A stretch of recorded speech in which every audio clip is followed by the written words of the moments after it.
দাম্পত্য জীবন সুখময় করতে চাইলে 1 নম্বরে স্যাক্রিফাইস, 2 নম্বরে ঝগড়াকে আমরা কি বলে দিছি আজকে, ভুলে গেছি, ঝগড়াকে কি বলবো, নো। 3 নম্বর, দাম্পত্য জীবন সুখময় করতে চাইলে দাম্পত্য জীবনের কোনো গোপন কথা কারোর সাথে শেয়ার করা যাবে না। এটা কবিরা গুনাহ, এটাকে হারাম বলে ঘোষণা দিয়েছে কে? এটাকে বিষ্ণু বলেছেন আযমুল আমানা। স্বামী স্ত্রীর মধ্যে যে অন্তরঙ্গ মুহূর্ত কাটে, এই মুহূর্তগুলোর কথা কারোর সাথে শেয়ার করা যাবে? নীলফামারীর যুবক ভাইরা চিল্লায় বলে, এগুলো শেয়ার করা যাবে?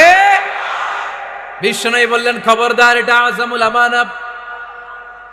স্বামীর সবকিছু স্ত্রীর কাছে আমানত, স্ত্রীর সবকিছু স্বামীর কাছে আমানত।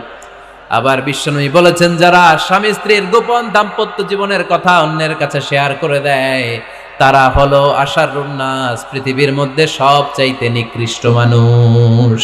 এরা নিকৃষ্ট, এদের চাইতে নিকৃষ্ট আর কেউ হতে পারে না। উলাইকা কাল আনআম বাল হুম আদাল, এরা পশুর চাইতেও নিকৃষ্ট।